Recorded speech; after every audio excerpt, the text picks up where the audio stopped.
Welcome to Forensic Friday, where we examine the intersection of true crime, psychology, and the heart of being human in the middle of it all.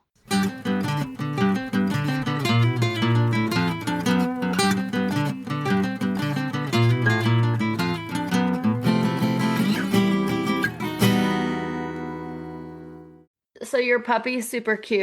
I love him so much. I'm so in love. And he's Bear. It's like having another baby at home. It's been 10 years since I've done anything middle of the night. And I got Mac up this morning, right? 6:30, I think, was when Puppy woke us up. And I go into his room and I'm like, McAllen, go put your pants on. You got to take the dog out. He goes, Good. Genius. Mom, I was in the middle of a really good dream. And he was not pleased. And I was like, child, you have been waking me up for 10 years, for your entire life. It's your turn to get back. You're going to go take the dog out. What do 10-year-olds dream about? I don't know. I should have asked him. I was You too much should have like, asked him. get down there. I'm in my pajamas. I'm not doing this morning.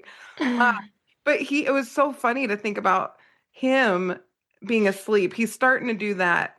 When boys get bigger and bigger, they sleep later. He used to wake us up. He'd be up at 5:30, and we had a light in his room that would tell him when he was allowed to come wake us up. He would get I'm up so for sure early. getting Grace one of those. Oh, you have to. I got you, girl. I've been a good sleeper forever.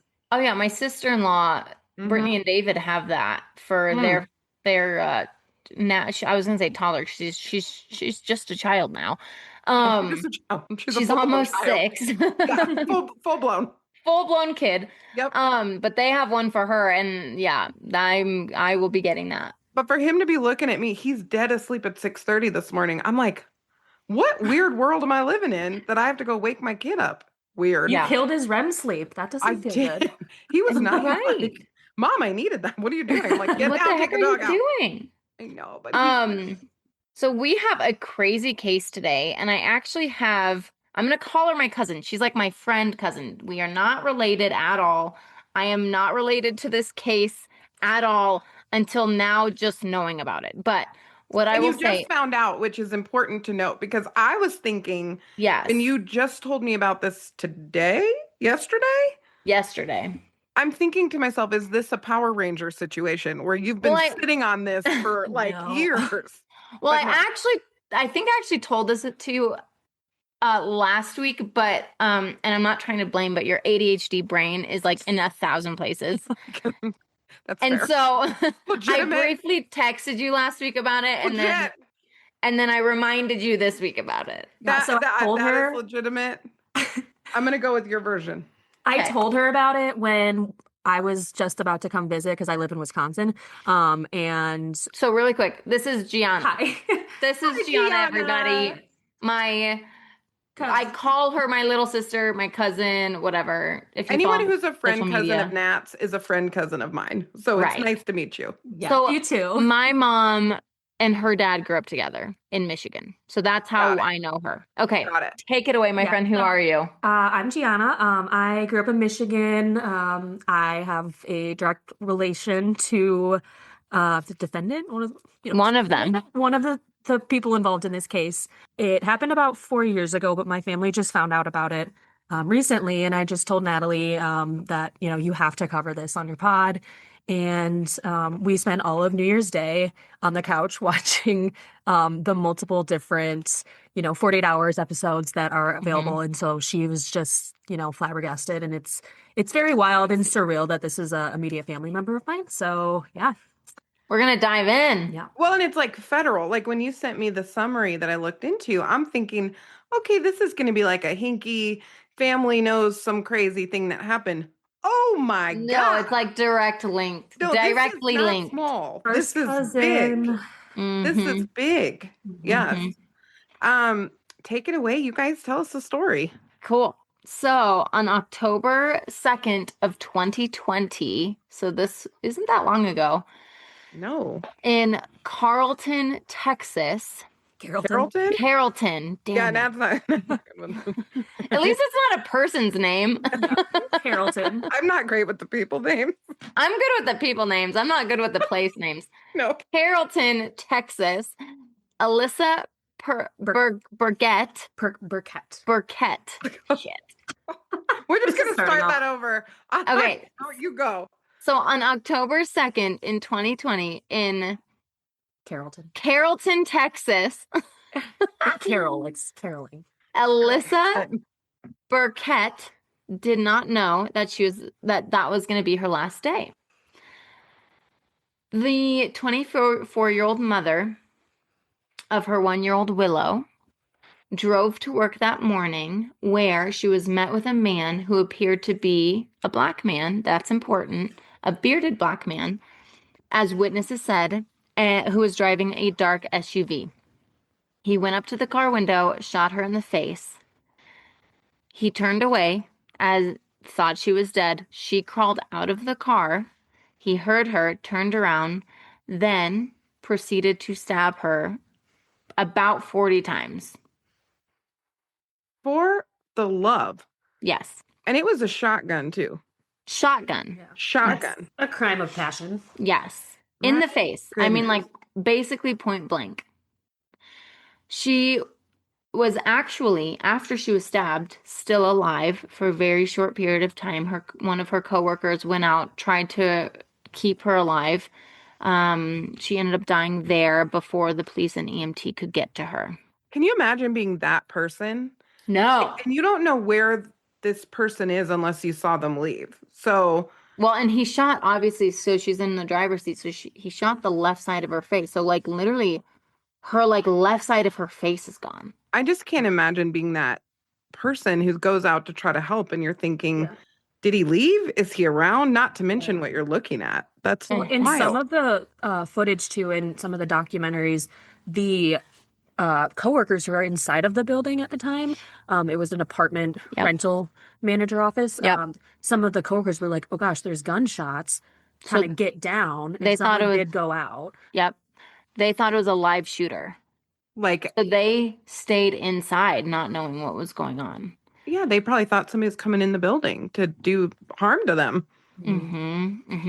So when they knew that it was over, that's when that coworker went out.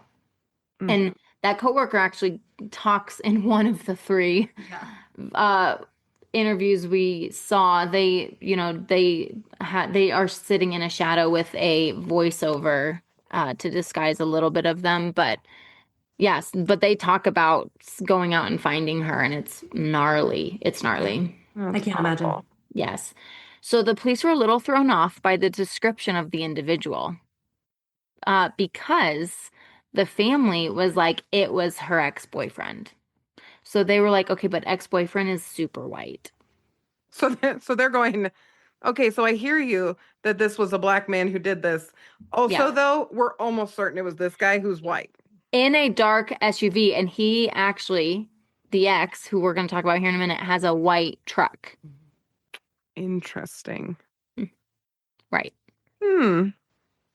It was a piss poor effort to try to get people off his case. We'll just say it that way. And blackface is never okay. And thank God you said that. I literally wrote when I was doing like this, just a reaction to the case. I was like, can someone at least talk about the blackface? We don't do that. We can't be doing blackface anymore, people. This is not for anything. Not for Halloween. No, there's no. Okay, but here's the thing. Yes, and never. These individuals had very different morals and values than any regular human. Well, they weren't worried about offending someone. They were going to murder. Exactly. Yeah. And I don't want to get political, but Natalie and I were talking about, we're like, okay, you wanted to disguise yourself. That's fine.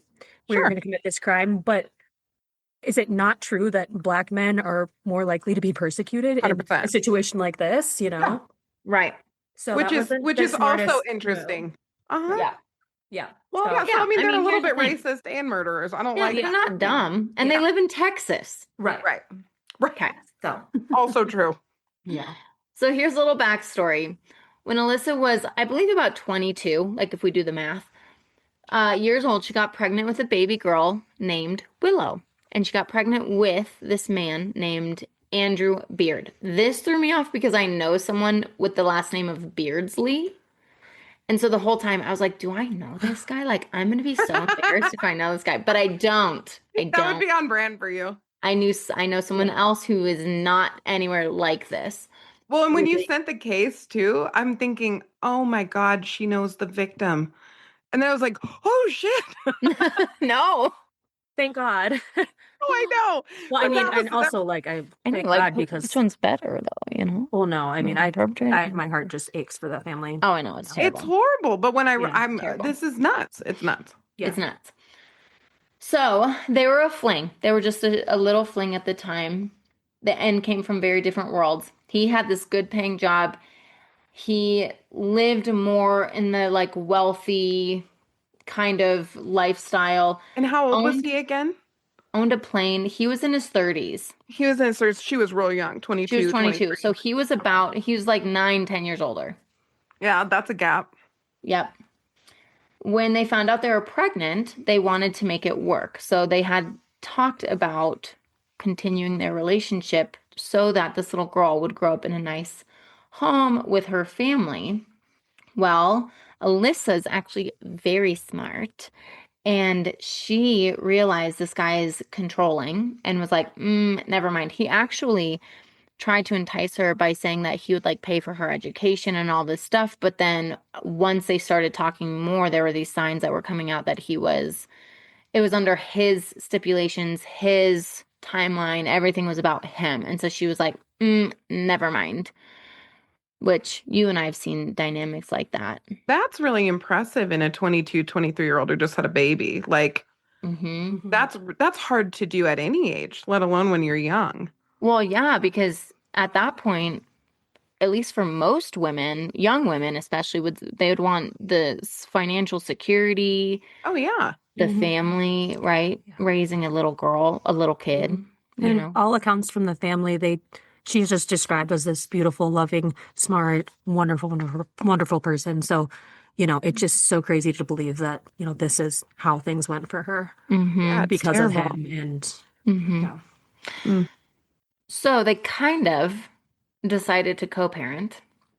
okay. It was very contentious, he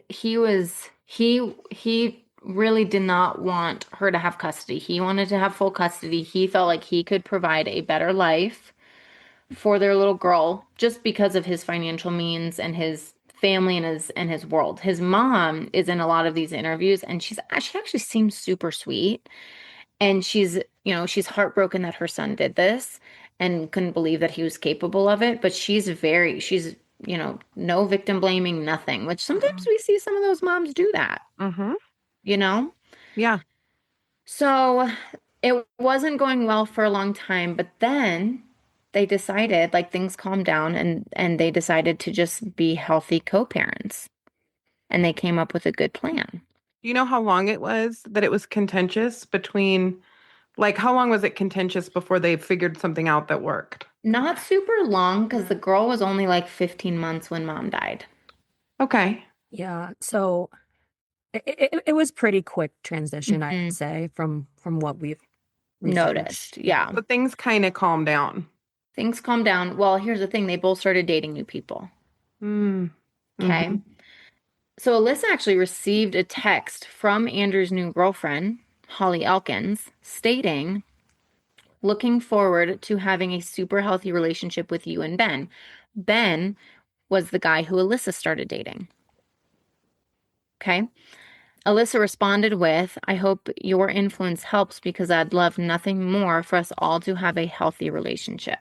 So, like, seems like there's healthy pursuit of each other, of giving Willow a good life with co-parenting with all four of the individuals. Yeah. Then something shifted between Andrew and Alyssa, and Andrew started going for full custody again. Well, I know it shifted, but carry on. We could probably all guess at this point. And at this time, random things started happening. Like, Can I note something really quick? yeah. Yes, So- please.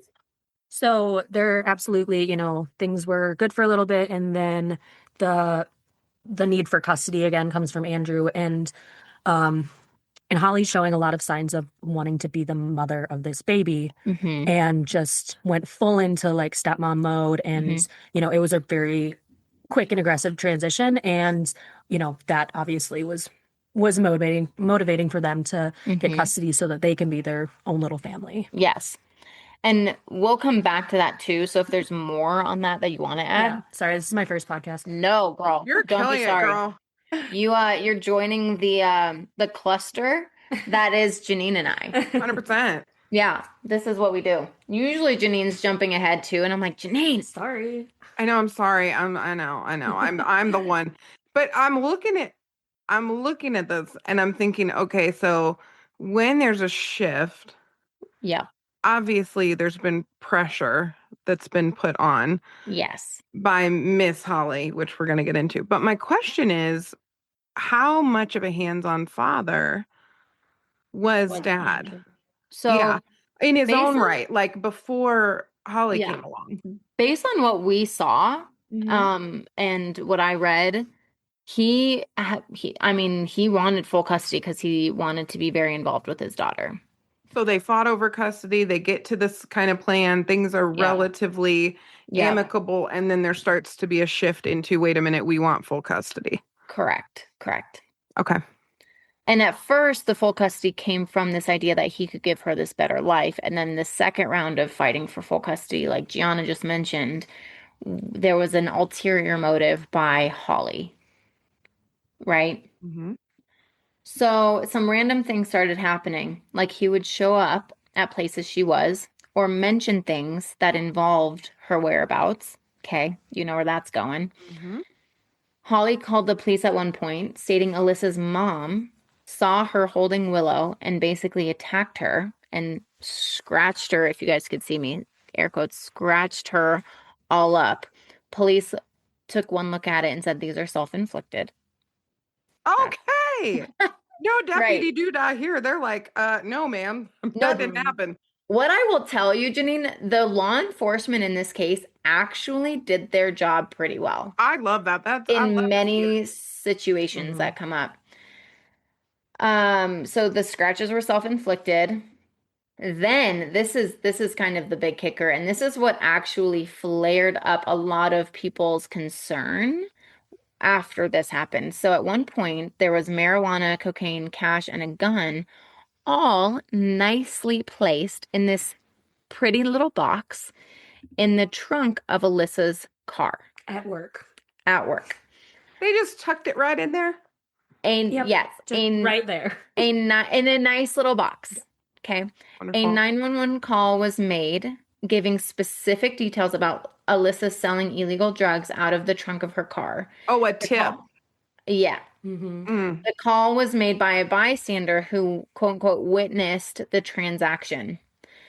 The police said if this were a real drug bust, it would not look this nice. I love these cops, man. No, I'm Yeah. telling you, I need showed up. names. Yeah. They need to Like, do a I think- training.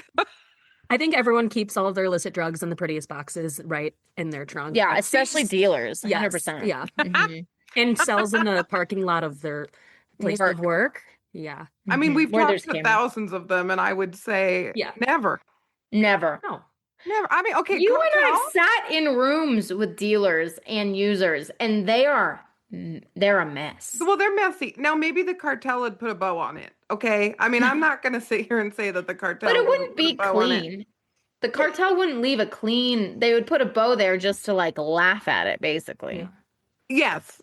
Yes. Yeah. But they might do it a little cleaner than the rest, but that's not what's happening here. Correct. No. So they said if this would not be that nice if this were a real drug bust. Based on evidence, they believed her that she was framed. Okay. Because she said she was like frantic, she was hysterical. She's like, I don't know where that came from. That's not mine. I've never seen those, like And they're lacking fingerprint evidence too. So yes. Yep. Yeah, there was nothing that linked her besides the fact that it was in the trunk of her car. Mm. I know. What are you thinking so far? What am I thinking? I'm thinking, I read in something that I looked up briefly before I came on. It talked about this being a psychological assassination Mm. that predated a murder. Mm-hmm. And so I'm thinking about the gaslighting and just like the systematic Yep. attempt to dismantle another human being. And I think some of this happens a lot, just not to this extent. Like, I think people give up. Correct. But I Yeah. think a little bit of this happens in custody things where it's just the civil courts are nuts. And there's sometimes really elaborate measures. This is so much Mm-hmm. further than most of what we see there, but it's the similar idea is if I can come at this person and just chip away at them for Then long they'll give enough, up. they'll give up or they'll go nuts, which is actually clinical gaslighting. We Well, say there's that. gaslighting all the time, but this is real gaslighting. What was that show? Something John? Oh, Oh, yeah. Dirty John. Dirty John. And that he does that to her Yeah, because oh, she ends up absolutely. killing them, Little bit at a but they time. chipped away at her. And sometimes, and we do see sadly some of this come up with Oh, some yeah. of the clinical work we do where Mhm. I've seen fathers give up on custody and they're like, I don't, my kid will come back when they're 18 and they have the choice to come see me. Oh, yeah. And it's super sad, but sometimes we see Mhm.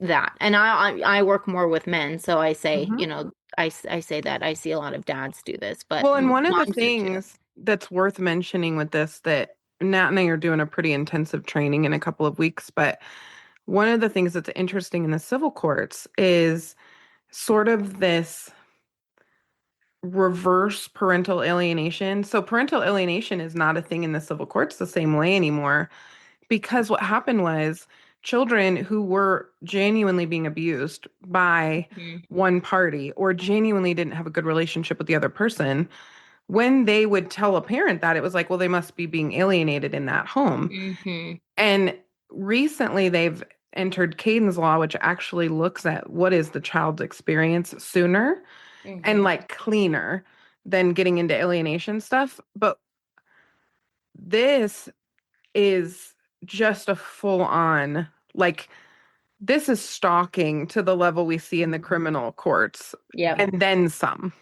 Yep. Exactly. For Exactly. sure. Because when you involve law enforcement, it's different than just terrorizing the person. You're Mhm. now trying to set them up to get caught for something and tagging in the same authorities that could arrest you. So it's pretty Right. brazen. Well, and yes, and like you're saying, right? Obviously, I had alluded to this earlier. There were trackers on her car. Yep. There was a tracker on Willow's car seat. Mm-hmm. So yeah, they had knowledge of where she was at all times. Well, in false reporting, this bugs the shit out of me, but also gives me the willies every time Yeah. because it's not very common.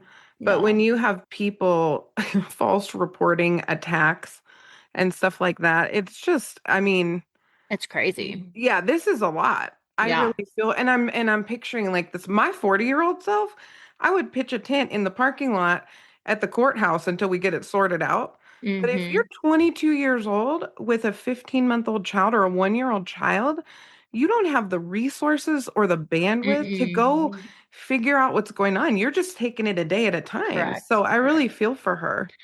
Yeah, and thankfully, I don't know about her family's like financial means, but I do know she had a really good family who loved her and like really supported her as a Believed mom. her and were there for Believed her. Yep, she had sisters. So she wasn't alone in her world with this, thankfully. her. Hmm. But yeah, yeah. So this, like I said before, this was when Alyssa's family and friends became very concerned because they basically said, if he's capable of framing you like this, like what else is he capable of? Which What's is next? so true, And it I wasn't mean, working. and it wasn't working. The cops didn't believe him. There's not a human services case. They're not restricting custody. It's not working. Also, while all of this was going on, as we could probably guess, Andrew and Holly did get engaged. Okay. So this goes into what Gianna had shared, right? Mm.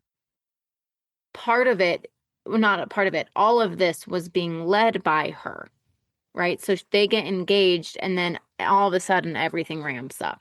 And it just Oh, yeah. it's, my family like is not, totally close, especially her living in Texas, me living in Michigan. But normally, when your first cousin gets engaged. So that's something we're going to come back to. Yeah. Because I'm going to ask you about that. Okay. Sorry. No, you're doing great. You're doing You're great. doing amazing. Thank you. Trust me. Don't. Thank you. When you jump in, don't apologize for nothing. No. Okay. Yeah, guys, I have all the questions for Gianna, and she and respectfully, just side note, she's gonna share what's appropriate for her family, Yeah. and not share what's appropriate. So just so you guys know, but yeah, no, there's some stuff, right? Okay, so now we get to the spot where we started. Okay, her being gunned down in her place of work, or in the parking lot of her place of work. But remember, they believed that the suspect, again, was a black man. So we're sitting here thinking, like, okay, ex-boyfriend is crazy. He's, ramping up custody, dying down custody, ramping up custody, has this new fiance, right? And meanwhile, Alyssa's also still dating Ben. So none of that's changed. So they think that this suspect was a black man with a beard. Okay. But all of the evidence was pointing to Andrew. 100%. They found the SUV about a mile away. This is how you can't make this shit up, okay? They find the SUV about a mile away, with the black fake beard and traces of Alyssa's blood, okay? There's also video footage of Andrew walking home. Thank God they're stupid. I I know. love a stupid murderer. You can't because make a it smart up. murderer is real scary. But these I know. stupid ones, they do horrific things. But at least they get caught. Also, the timeline of this, she was murdered in the morning. They had already basically tracked him down a couple hours later. Literally. So they got away with it for a couple hours. Well, he Pulled parked them the block over. up and then walked home. Like, Oh, yeah. Pulled him over on the road. Him Oh and my Holly God. and Willow was in the back seat. They kept his truck for evidence. They got the warrant to search his truck, the warrant to search his place. Like, they got all this done within a couple hours. They had to take an Uber to a hotel. So there's like footage of Andrew carrying Willow in her car seat to an Uber to go to a hotel. The untraceable Uber ride. It's on your app on your phone. Yeah. Yeah. Well, I mean, that was because the cops had taken his truck at that point. It's still so Then they were stupid. brought in for questioning. Yes, and then they were brought in for questioning. So this is where it gets really fun. Well, this whole thing is insane, but Holly goes in. Okay, Andrew goes in and he's like pretty there, he does bond out, but like the curtain's closed. Like, they know who did this. They're just trying to find all of the pieces that they can say, like, we 1,000, like, at this point they were like, we are 99.9% sure. We want to be 1,000% sure, right? Yeah. So then Holly goes in, and Gianna, I want you to jump in on this too because you know her. So they interview her, and she is just like, he was with me. He was home with me. And they're like, yeah, cool. He wasn't, though. And you know that, and we know that. And she's like, but he was. And then goes into, they were like, well, we can show you the evidence. And she's like, no. I don't want to see any evidence. I have anxiety and panic attacks, and I need to protect. What did you say? Focus on my condition. I need to protect or focus on my condition. So she's playing victim here. Being Sherry Papini. Yes, I thought that. They would have been the craziest besties of all time. So watch the Sherry from my perspective, I don't know, like her, I could not say that behavior sounds familiar at all from what I know, but I have not been around her since I was maybe 22 years old, and I'm 28 now. So, yeah, it shocked me because I, grew up, looking up to her as an older cousin. She was beautiful. She was fun. Yeah, it definitely shocked me seeing her in that light. And then all of the allegations as well. It flabbergasted me. Yeah. She also said that she was a stage 5 clinger and would quote unquote know if Andrew left or not. Clearly, because she's a stalker. I believe that's true. I do one think honest she thing knew she exactly where he was. Oh, at all times. There was a tracker on him. 100%. Yeah, she didn't lie about Allegedly. She told no Allegedly. lies about that. She was a stage 5 clinger to everyone involved. That I believe. 100%. 100%. 100%. So he was able to bond out of jail, but then he learned that Holly like literally just left Texas to go back to Michigan. She's like, bye bitches, basically. Why No, did yeah. he let her leave? Because she wasn't a suspect at this time. Yeah. They didn't know. That's fair because only one person shot Correct. It was a Alyssa. male. Only one person stabbed Alyssa. So she's not technically that makes Correct. sense. Correct. So Holly, after Andrew was in custody, waiting to bail out, she was staying with Andrew's mother, who like idolized her. They were really close. And then the day before he was supposed to get out on bail, Holly skipped town and said, "My dad needs me," and went back to Michigan, where my How family long is have they been originally together from. at this point? Oh, Holly gosh. and They started to seeing each other in maybe April. The murder was in October. So this is pretty quick. All within a year. that's clinically interesting as well. Yes. Mm-hmm. So she skips town. She's like, see ya, never. Okay. He finds out that she left and he's like, all right, I'll talk. I'm gonna sing like a canary. She left my ass in Texas. If I'm going Let me tell down, you she's going everything. down too. Oh no. Yes. So again, she bails. She goes to Michigan. Like Gianna said earlier, no one knew about Andrew. Her family did not know. Her parents did not know. Dad might have known, but Dad might have known, but dad, yeah. yeah, he's not. Her dad and my aunt had separated many, many years ago. Yeah. But like Gianna specifically, her family did not know. Yeah, No one knew about Andrew. No one knew that anything happened. that he existed at all. You know, yes, she was living in Texas, but just it's Mhm. crazy that no one knew that she was engaged. And this is Mhm. 4 years of no one knowing anything until all of the evidence came out and she was, well, convicted. Obviously, we know that's going to go Yeah. somewhere, but Yeah. And Andrew had never been physically violent to Alyssa, but was controlling. Correct. yeah. Got it. Okay. Yeah. That's what we know. That's at least that we know. Yeah. So he decides to take a plea deal and share more information because he's like, yeah, I'm not the only bad guy here. Bring me my hot cocoa. I'm gonna tell you Yeah. everything. No, literally. So this was when the case took a turn and law enforcement realized that there was another person behind it all, aka Holly. Mm. Andrew shared all of Holly's involvement. He confessed to the murder, but stated the whole idea was hers. She was the mastermind behind everything.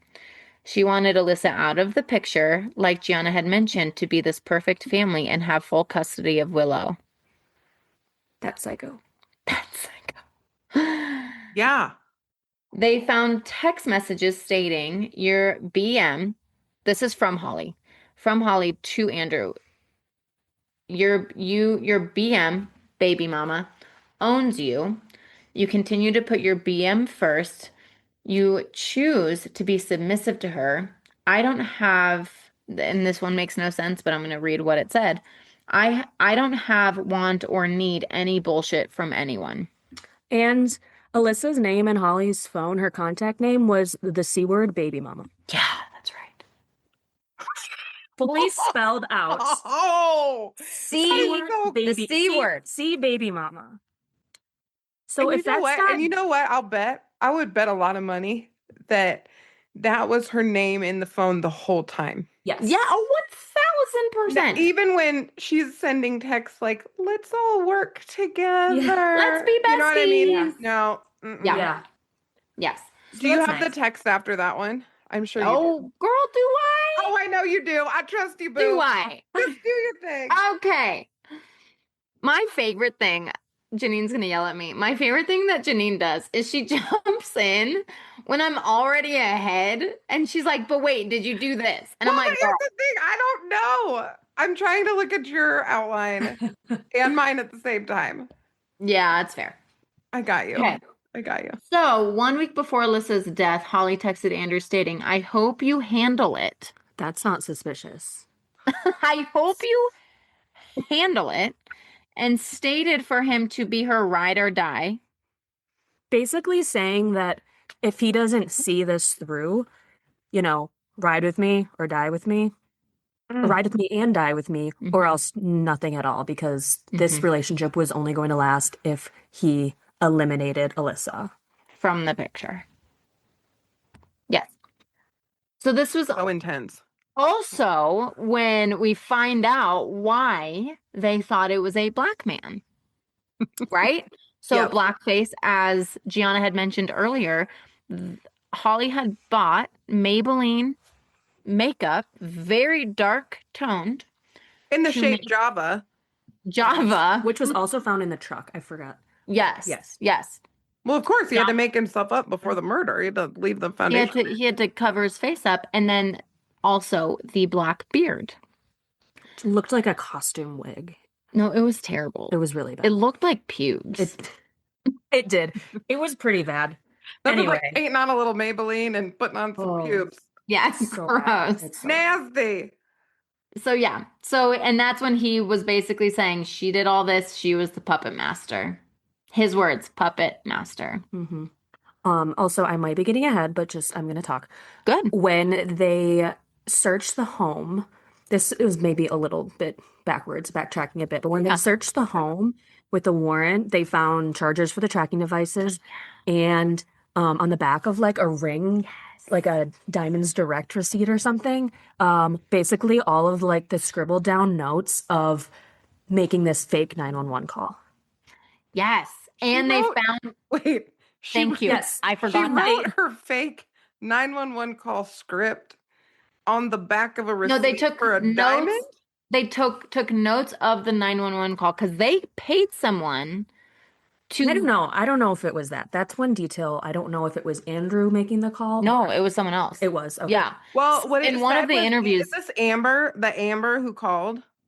It was a male. it was a male. It was Frank Morrow was the name that they came up with. Oh, so maybe Okay. it was Andrew. I don't know. But regardless, They used that name. They had a little Okay. little notes jotted down on a piece of paper at their home, and they just had it laying out, basically explaining the details of the vehicle, the location, address. Well, because they couldn't memorize 2 sentences. No, and yeah, so they literally found evidence Yes. stating that they were the ones who made the Yes. false report to try to get Alyssa in trouble. On the back of a ring, like an engagement ring receipt. Yeah, some type of like diamond. Yeah.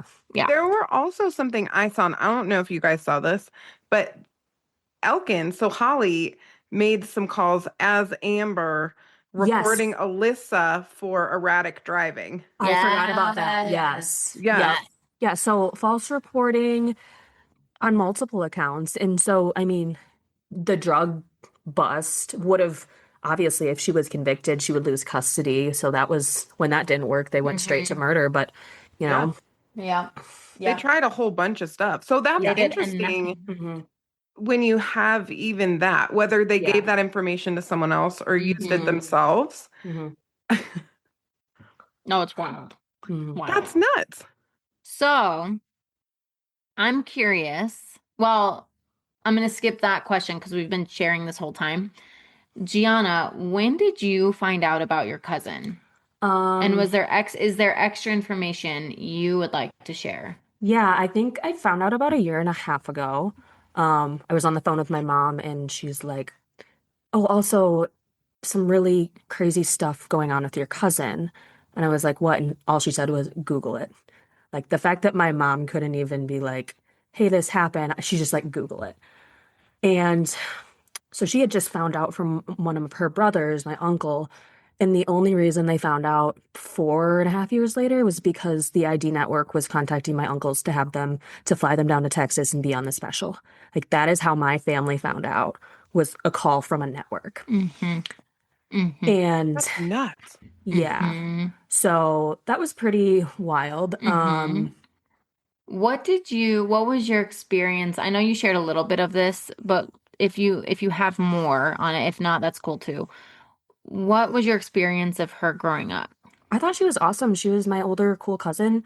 And, I didn't see her a ton because, she had went off to college and then moved to Texas. But, it was always, she's doing so well and got this big house. I think I do remember at one point, my mom being like, "Yeah, Holly has a great boyfriend. He moved in," something like that. And it's just, we hadn't stayed in touch as our lives got crazier. I got older. but it was always like, oh, cool, she's doing so well. Mhm. And so yeah, I was a little shocked to learn that this all played out. I never personally had any experiences with the behavior that, we're talking about today, but I do, have some people that I've spoken with that can corroborate, some of this being pattern behavior, not murder. Well, she didn't commit it, but She didn't have the there gun. being some underlying behavior that has been present her whole life, Yep. that could greater you know, explain it all. But I personally don't have any experience, and for the privacy sake for my family, I can't share much more on that. But Yeah. it's crazy. So one of the things that you and I heard in the 48-hour episode, Mhm. one of her friends was like, yeah, she's a little wild. She's a little controlling. Not a little. She's very Oh, controlling. the cat and mouse thing. Cat and mouse thing. So are there other people that you would talk to, and again, within respect to your family, but even like her friends? I mean, one of Yeah. her friends said this on one of the Yeah. shows. Yes, I can't say much more, but yes. Okay. So there's evidence that Yeah. there were personality stuff. There was Mhm. personality stuff going Yeah. on for her. I also I have not even told you this, but I know from a source that there was a domestic violence arrest down in Texas prior to all of this happening. Her arrest? Yeah. There it is. Janine's Intimate face. partner violence is always the lightning rod of bullshit. Always. Always. Yeah, I don't know much more, but a reliable source has shared that. That's what I was going to ask is criminal. Any Criminal So, history. Yeah. like oppositional defiant would be like school age. Conduct is like 13 to 17 and then getting into antisocial. It's more rare Mhm. in females. Also, a DV arrest that young in a female is pretty unusual. Right. Do you know if there was a pattern of system involvement beyond even that DV charge? I'm not sure. Okay, we're gonna have to find a way to run a record. That's Yeah, what I was thinking. I know. We'll probably I figure can't that out. believe I forgot to tell you that. We could have looked more into that. No, but that's great. I'm not But yeah. surprised one bit. Mm-mm. Yeah. But that is wild at that age. Mhm. Because Mhm. Holly was how old at this time? I want to say like 30. Okay. She was in between, I want to say like 29 and 32. Okay, so younger than Andrew, older than Alyssa. Uh-huh. Mhm. Yeah. Okay. Yeah, that's wild. And Let's shift. So that's the case, my friends. Mm-hmm. By the end of all of that, right? They were both arrested. he's like 46 years. He's 43. 43 years. 43 years. And I think he might have And- the possibility of parole, but she doesn't. That's crazy. He Yes, can't- no, but this is what was interesting. So one of the things I found was that Andrew was considered the instrument, quote unquote, Yes. of Holly's desire, right? So basically the instrument of Holly's will. So Mhm. he received 43 years. The linchpin was the foundation, the Maybelline Foundation, because Right. Elkins bought it. Yep. And that was the smoking gun that Yeah. allowed them to prove that she was the mastermind Behind Yeah. it all. and the person who decided to use a disguise, shitty as Yeah. it was Yeah. disguise. And so Holly is the one who got 2 consecutive life sentences, even though she didn't pull the trigger That's right. or Yeah. hold the knife, which is nuts. Mhm. Yeah. Here's the thing. I think she deserves that. No, I 100%. think Andrew deserves More. that and more. Yeah. I think Andrew should have had a life sentence. Yeah. Absolutely. I think Holly should have had more because I do think Holly did it. Yeah. Well, and what's interesting now that you guys are bringing it back, so Andrew's, I believe, attorney said, if you don't share more of this about Holly, there's going to be another one.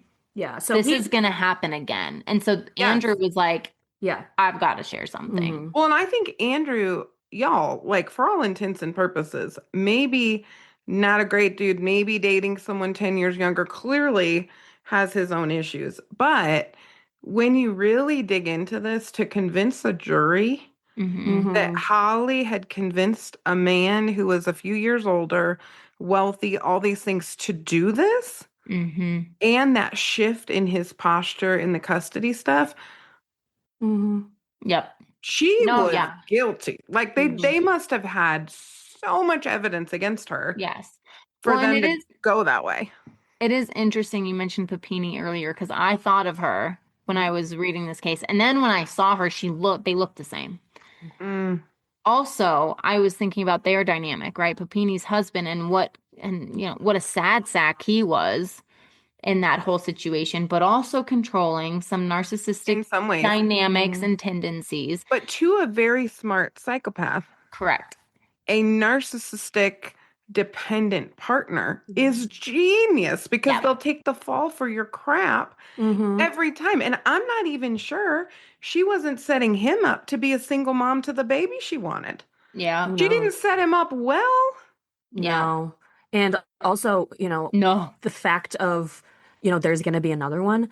When he was about to make bail, when she went back to Michigan, she had already had a new boyfriend in Michigan. That's concerning. And there was allegedly, she may or may not have been married to a much older man during this whole thing. This is the thing. This is the unicorn, female, psychopathic, ringleader situation. You just don't see this. And what you don't see very often, even with men, is a proxy killing where somebody kills for somebody else. You see maybe a hitman situation that sometimes happens, but a proxy where you turn the person you care about into the weapon to do the thing that you don't want to do yourself. It's pretty rare for a female to direct that. Yeah. Yeah. Well, and for him to believe that he can pull it off for the sake of their family. Here's the thing, guys. There's never sex good enough to do something like this, ever. No, but she was a large and in charge. So the idea that she had already been picked up for DV, I think he was scared of her. Not, I heard that through a source. I'm not going to, it's an alleged. We're going to have to look more into that. But it makes the most sense. It makes the most sense. We'll get the records. Yes. But that, for me, is a puzzle piece that clicks right into place, for sure. So here's my thought. I do believe Andrew had some narcissistic tendencies. He was power and controlling, right? Alyssa, he tried to control Alyssa. She wasn't, she was like, nah, I'm not about that. I will co-parent with you with this beautiful daughter of ours, but I'm not doing that. Holly, I 100% agree with you, Janine, with the psychopathic continuum, right? Her being we're not diagnosing it's allegedly. We don't have all of it's allegedly. Her entire life history, but also if you look at the PCLR for 2 seconds, it's like check. Yeah. But I also, comparing this to the Papini case, maybe some histrionic stuff and but somewhere on that axis, right? Personality disorder. Well, and we see that in women. We see a little more of the borderline histrionic and psychopathy. And this is something Nat and I are really studying and working on. And I was doing research for the book. And I was reading The Wisdom of Psychopaths, which is a fascinating book. And I was looking at the research. And when it comes to women, they do psychopathy different. It looks different. They don't typically score in the same ranges as men, but the behavior can be every bit as sick, if not more sick. They just don't typically have as much of the oppositional defiant conduct disorder, criminal history stuff. And so it's just interesting when somebody like this pops up. It's a constellation of issues that we don't see all together very often. I'm curious, Gianna, for you, like, what in the world did you think when you heard this? Like, where did this land with you? Like, you never know, like, how to take information like this. I was just very shocked. I was like, I don't know. I'm like, there had to be something bigger behind this. And also my first thought, so Holly's mother had passed away earlier that year. And it was horrible for our whole family, like obviously very tragic. And that funeral was the last time I saw her in person. So it was February of the same year that everything happened. So that was horrible. And my first thought was, man, last time I saw her, she was obviously doing horrible, as you will, you know, with the passing of a parent. I attributed it to that. Mm. I said she must have gone off the deep end. That's the only explanation. In further questioning with people very close to her, they don't believe that that was the case. That she was already on a path to some pretty bad stuff. I'm Yeah. sure it didn't And, you know, help and I losing her feel mother, like we but said, I want to maintain, you know, privacy and be very like diplomatic about this, but at the same time, there's another family out there who lost someone, and I like they can never get that back because of what these two people did. And so, you know, it's a really hard line to walk. Yeah. So, but Yeah. and you know, everyone is just in shock, you know. Yeah. And what's crazy too is you asked me, you know, what my experience with her was growing up. Like I said, we didn't see each other a ton, but we do have one uncle that we grew up really close with. Her and her brother were the oldest cousins in that side of the family. And he would always take them to, you know, Chuck E. Cheese and stuff like that. And then my brother and me were basically the second round of that once they got older. And my uncle used to call me Holly 2.0, which if you know me and like the kind of person I am, like growing up, saying that means that she fooled everyone. Like I'm Holly 2.0 means that Holly was always a good girl because I was a very, 'cause you you're know, a good girl. yeah. So Yeah. I mean, I've known Gianna since she was born. you probably changed my diapers. I think, yeah, maybe I tried. I might have tried to help. I tried. But you know, Gianna was always such a sweet kid. Like I have this one memory of her where we're all at her parents' house and she went and like neatly lined all of our shoes and like was asking if she was like 2 in a little diaper, like running and asking, "Do you need anything?" And she Like a was little mama adorable. almost. Yeah. So for That's them me. to compare her and Holly really He did really did, you know, fool people. yeah. And I don't know what she was like at home. Like everyone's different behind closed doors. Mm. You know, you can never say everything that goes on behind the doors of a home but then you can come out in public and act a certain way. So, Well, Yeah. and that's pretty common with psychopathy if she has those traits, and I can see a few that she clearly has. Yeah. It's interesting to think about, was she overselling because things were actually very weird? Was she protecting things that were going on? Like we won't know. And you yeah. maybe don't know, but also wouldn't. Those are things that aren't even appropriate for public consumption. Like that's one of the things we see in some of the cases that Nat and I get really interested in. The backstory is important, but sometimes for the families, not getting into it is better. But Yeah. it leaves me questioning as a clinician, like if I wasn't sitting here with someone who knew her, oh my God, the questions I have, because I'm so curious about how she got there because she's such a unicorn. And I think we see women with this kind of a constellation at times, and they really go under the radar. And I think we see a lot of really bad behavior in men sometimes that is in part fueled by women. Yeah. And it will always be underreported as such. So, like, if Yep. Andrew hadn't broken, if she hadn't gone to Michigan, first of all, if she hadn't dipped, he likely would have protected her. Yeah. Well, he was protecting her at first. Yeah. So if And that's she when hadn't his attorney dipped, said, "Dude, you got to share this She's going to because move on. this is going to happen again." Yeah. but that's power and control, because if he didn't feel compelled to protect her, he would, first of all, have not gone along with this. Second Right. of all, he absolutely would have given it up immediately and been controlling all of the information. She was holding all of those cards Yeah. and didn't believe he would turn on her. She thought she had control. Yeah. And it took years for them to obviously, you know, put the nail in the coffin. But one crazy thing to me was I was talking with a close family member about just holy crap, you know, how could this have happened? Like we were also wowed by it. Well, just disturbed is more of a description. But my family member said that time-wise, it was about 2 years after the murder, 2 years before she was convicted. So right in between, she came back to Michigan and had a normal family dinner with this family member. And I was like, and she was normal? And my family member said, yeah, it just same old Holly. Wild. Wild. I'm surprised they didn't keep her in custody before the Yeah. trial, but she Well, bonded she was out. able to leave the country before, and they picked her up in Miami when she was returning from the Dominican Republic. Mm-hmm. And they said, you're going away. Oh, did she leave without permission?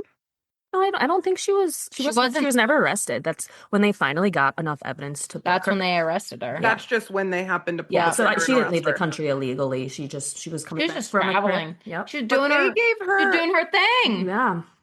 Mm-hmm. Hmm.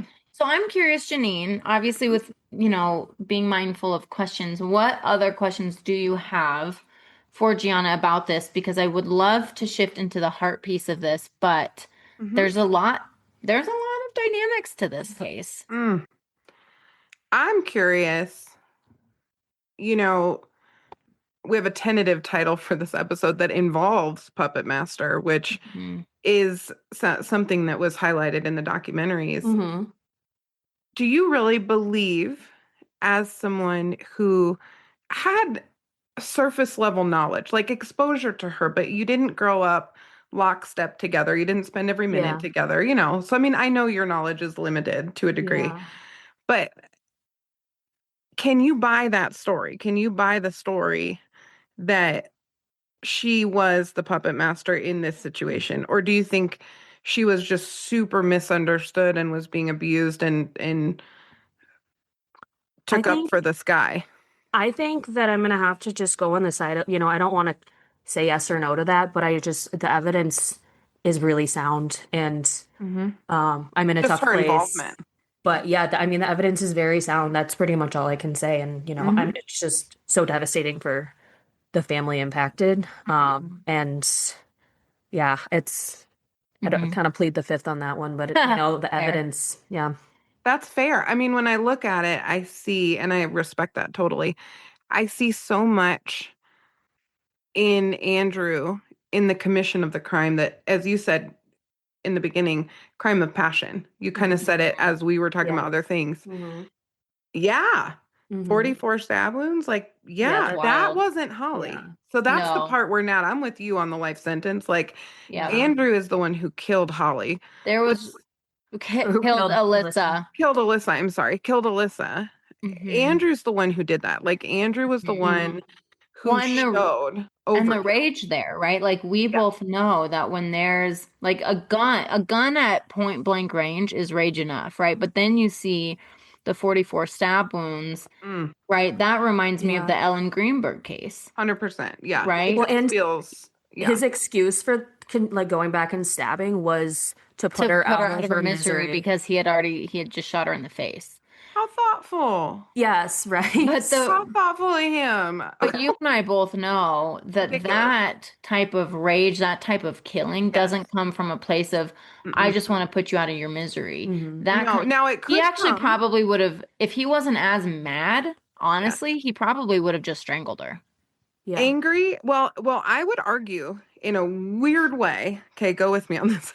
Okay. Now, you may be like, Janine, you're an idiot, but this I is would never think that nor say it. Well, it's true, and I'm not. But part of me is sitting here going, wait a minute. The ultimate rage, power, and control killing is a strangulation. I'll never hear anything else. Mhm. He didn't. So then I'm like, Mm, was the overkill in service of impressing Holly? maybe. Because at the end of the day, that man had no reason to To be stab that her. angry. Yes. He was fine with her being gone. He had a new partner. He wasn't jealous. He was not showing obsessive jealousy. He was not showing strangulation to our knowledge. So was the overkill in this case actually Like, impress to her. babe, I impress? did it. I did killed everything her. you want. Yeah. Yeah. And I did I it in- overkilled her. I made Right. sure she was dead. So who is subservient to who? Because he's Right. she's using a tactic that female offenders use, which is I'm going to emasculate you until you do the thing that I want. So Mm. she's talking to him like, go serve your master over there then. Go serve your ex. Yeah. Go be nice to your ex.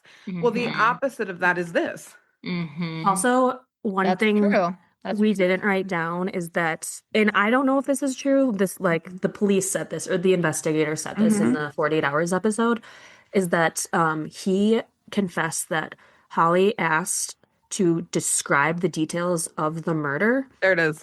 while in the bedroom. Oh, Yep. I missed Okay. that part. Guys. I missed that part. Okay, you're right, Janine. The overkill was more about Holly and less about Alyssa. I should write a book about psychopathy, y'all. You are. Mhm. You did. I literally am. It's almost done. Yeah. No, Yeah. I mean, that That's- makes, even hearing that, and that's important because, Yeah.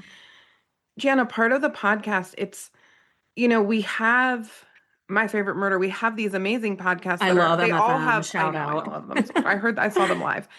They all have their lens. Our lens is really prevention, and we work with offenders. So what you just said is really important because we work with the SOMB, the Sex Offender Management Board, the DVOMB and the SOMB work together a little bit. And that kind of funky wiring, people don't understand that actually does happen in people's brains and that it can then play out in real life. Right. I just, when I heard that part of the series or the episode, all I thought was, I really hope this isn't true. Oh, it probably is, unfortunately. Yeah. But you know what, Andrew, like, he's the one pleading out, so he could have made that up. That's one part where I'm like, I really don't want to think that's true. That's really sick. Ooh, But- it's on brand though. Yeah. It makes sense. But yeah, kind of back on that question you asked me just a bit ago, it's really easy for me to say, Andrew's a sicko. He committed this violent crime. Like, I think he's guilty.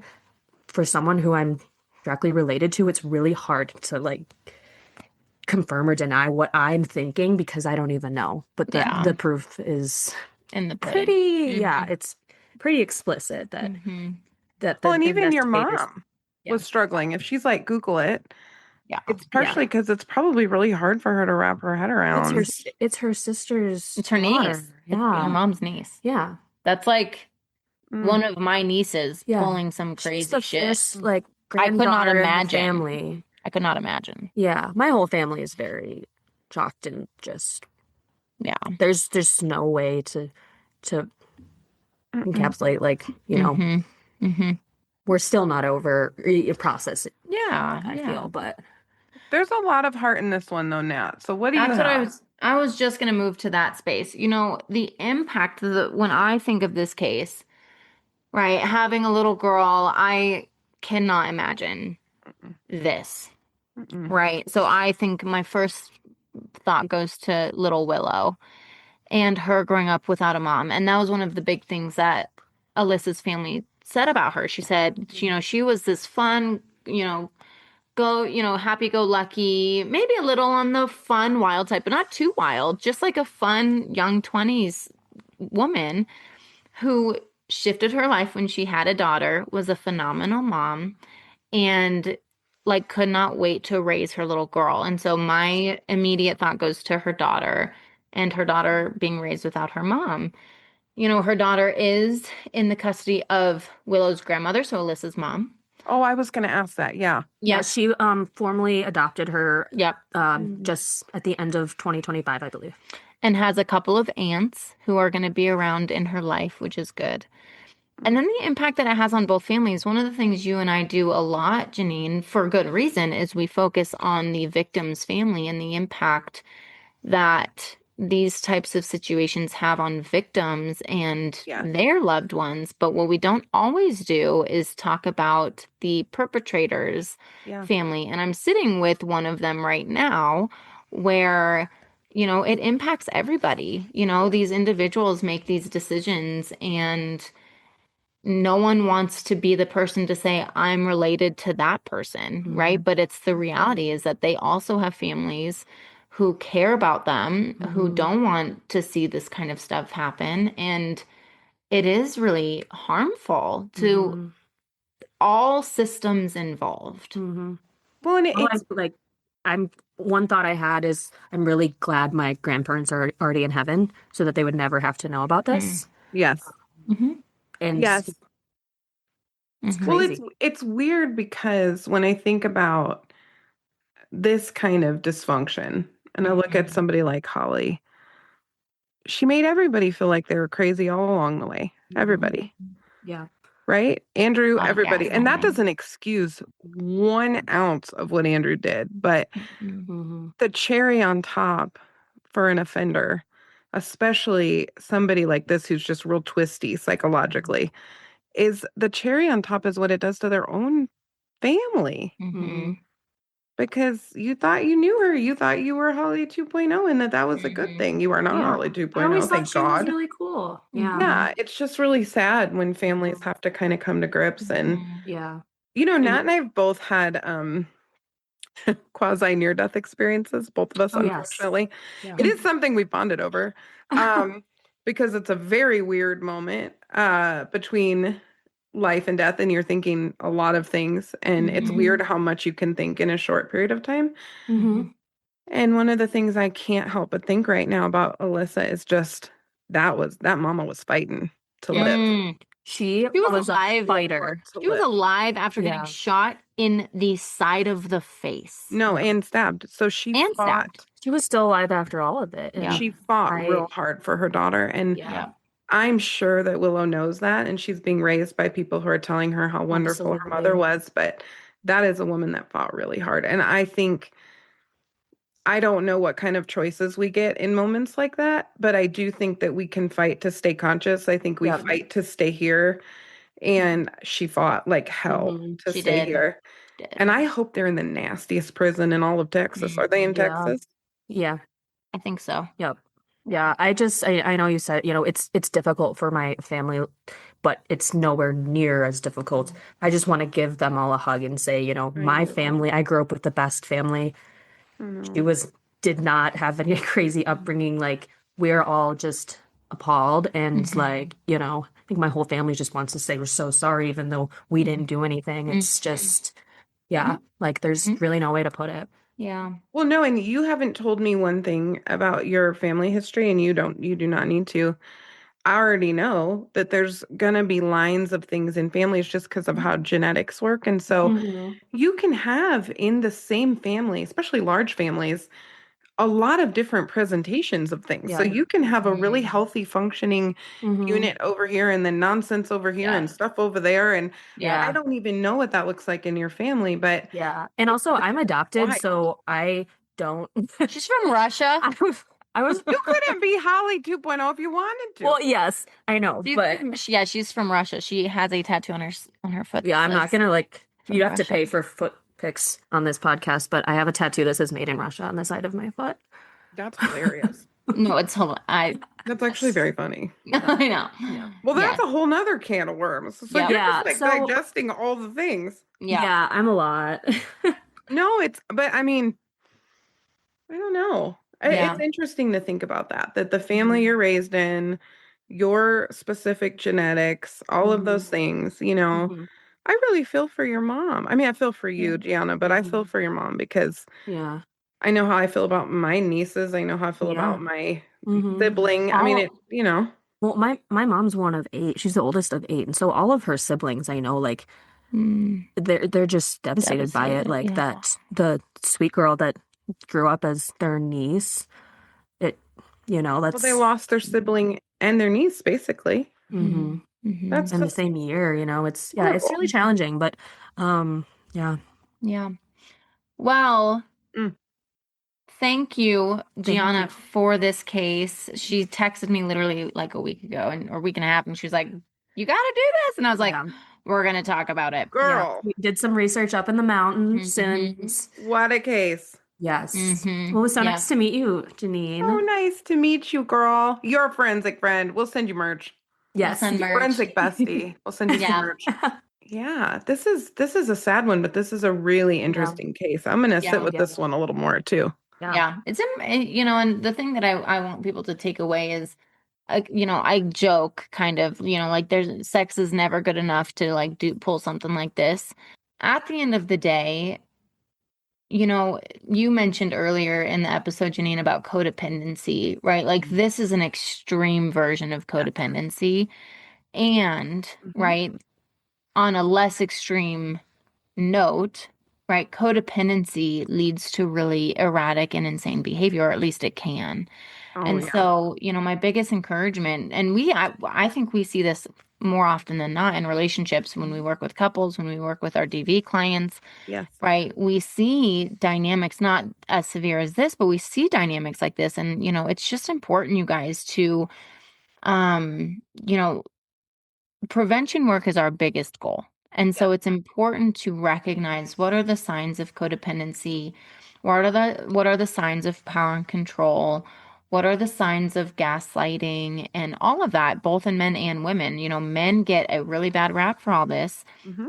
Historically, they are the primary aggressors, right? But man, some of the women cases you and I've worked are some of the most, Mm-hmm.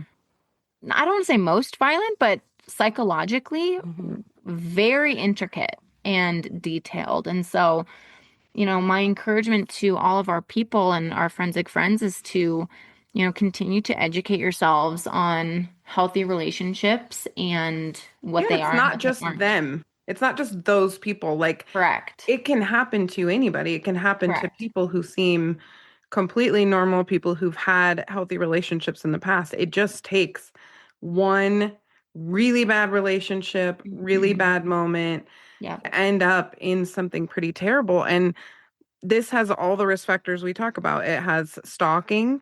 It Yeah. didn't have strangulation, but that's because we have a female primary Mhm. aggressor Mhm. in some ways, right? Mhm. Not that females don't strangle, but we don't have that here.